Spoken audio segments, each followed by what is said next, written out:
The human brain is a network of approximately 100 billion neurons. Different experiences create different neural connections which bring about different emotions.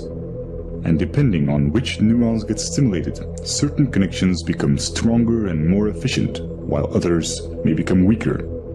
This is what's called neuroplasticity. Someone who trains to be a musician will create stronger neural connections that link the two hemispheres of the brain in order to be musically creative.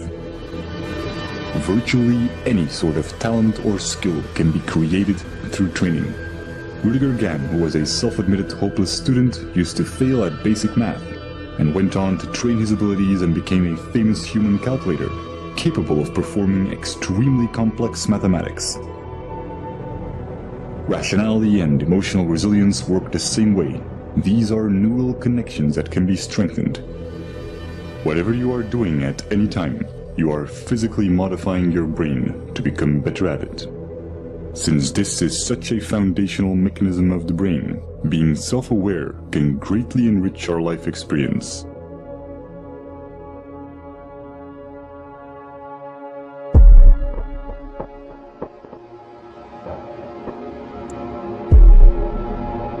Specific neurons and neurotransmitters, such as norepinephrine, trigger a defensive state when we feel that our thoughts have to be protected from the influence of others.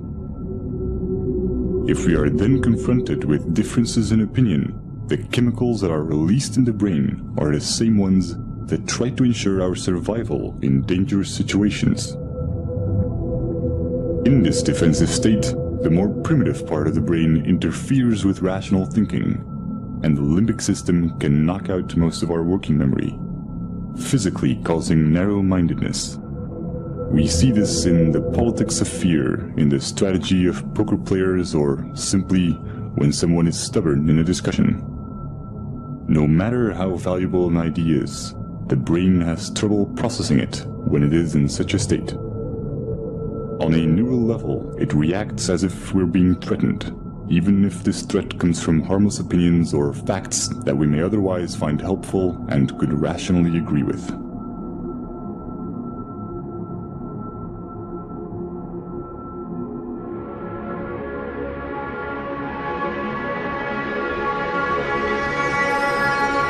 But when we express ourselves and our views are appreciated, these defense chemicals decrease in the brain, and dopamine neurotransmission activates the reward neurons, making us feel empowered and increasing our self-esteem. Our beliefs have a profound impact on our body chemistry. This is why placebos can be so effective. Self-esteem or self-belief is closely linked to the neurotransmitter serotonin. When the lack of it takes on severe proportions, it often leads to depression, self-destructive behavior, or even suicide. Social validation increases the levels of dopamine and serotonin in the brain and allows us to let go of emotional fixations and become self-aware more easily.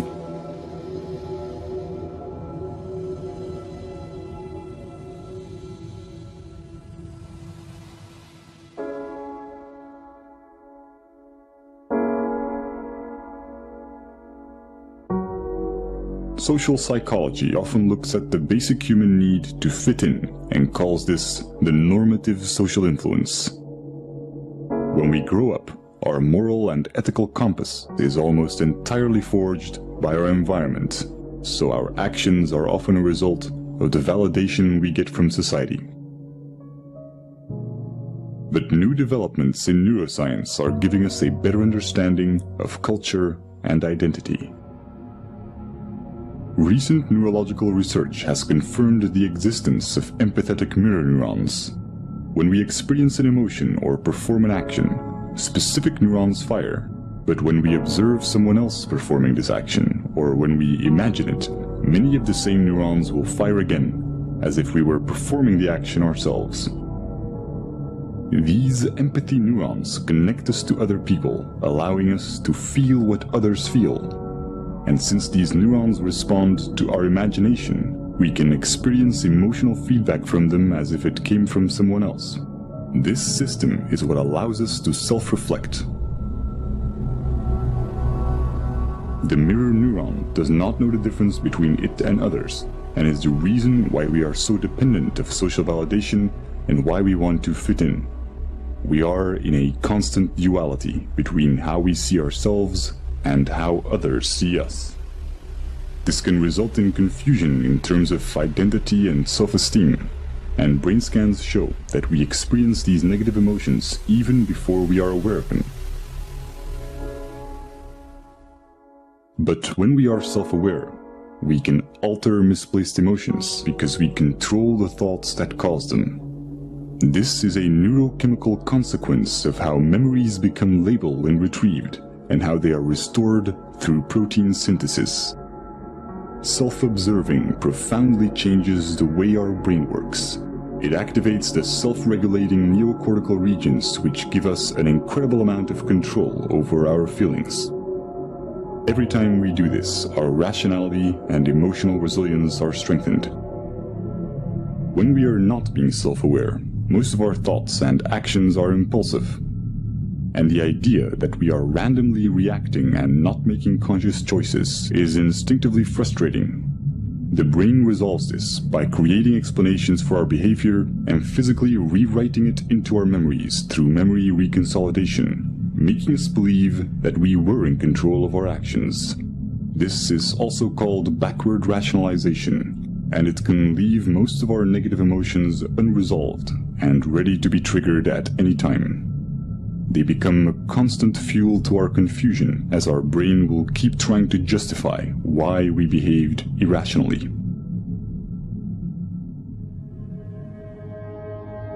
All this complex and almost schizophrenic subconscious behavior is the result of a vastly parallel distributed system in our brain. There is no specific center of consciousness. The appearance of a unity is in fact each of these separate circuits being enabled and being expressed at one particular moment in time.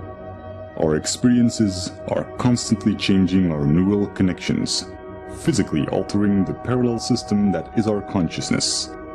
Direct modifications to this can have surreal consequences that bring into question what and where consciousness really is.